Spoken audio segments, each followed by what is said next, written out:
Hey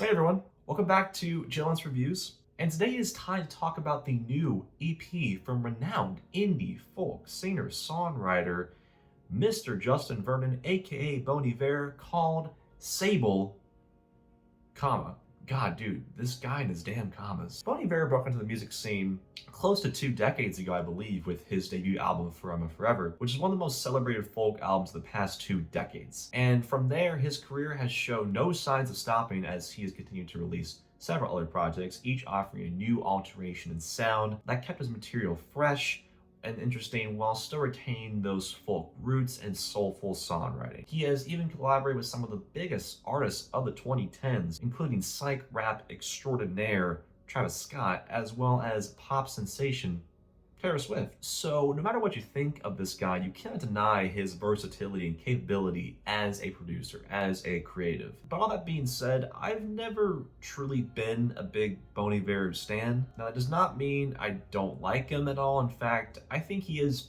pretty decent.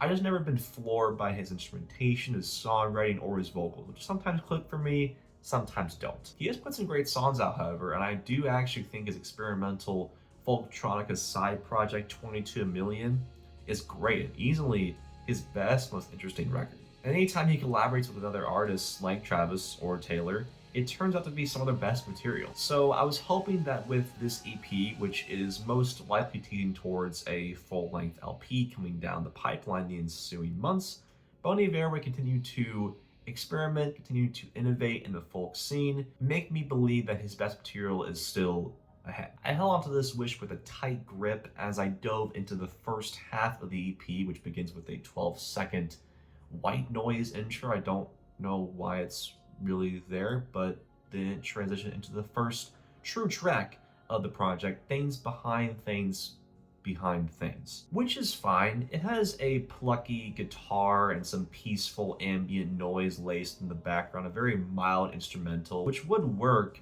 if there was more subtlety to the production, but really once you hear it once, you've basically heard the whole thing. And the lyrics here are just very general. Maybe I'm not reading into it enough, but the songwriting here came off just very esoteric to me, just sort of being ambiguous just to be ambiguous. Justin's voice definitely shows its age here, but I do like his performance here. He sounds a bit more gruff and weary, like he's entering a new stage of his life and needing to adjust. Thankfully, the following track, Speyside, brings the songwriting that I think is up to snuff with his other projects. Once again, the instrumental is very sentimental, very mellow, mannered, but the guitar strums here are good, and there are some string arrangements thrown in as well to keep the instrumental a little bit more interesting. But as I said, the songwriting here is pretty good, with Vernon contemplating on past relationships, and he feels that he essentially destroys anything he touches, like he's bad luck, and that maybe if he could see what he did from the perspective, he would do things differently. He'd remedy the affliction that he's cast upon them. His guilt carries more weight in the closing moments of the track as he laments on his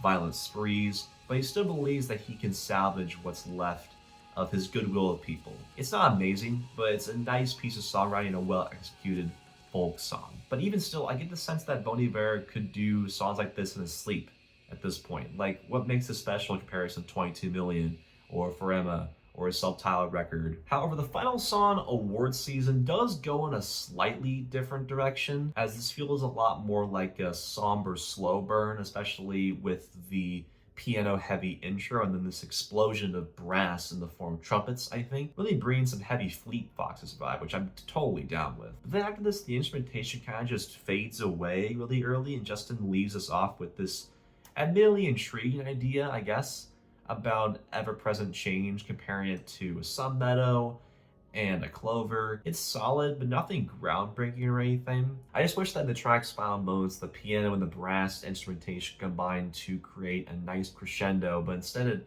sort of reminds me of like an NBA player having a wide open layup and slipping on his face before reaching the rim or something. Okay, maybe not that egregious, but I was definitely left wanting more. Look, even if this thing is just an EP, it feels way too stripped back and minimal for its own good. It just sounds like Bon Iver playing the hits, as it were. He's uncharacteristically unadventurous here. For the most part, the songwriting is still there, but there are only small pockets where the production really stands out.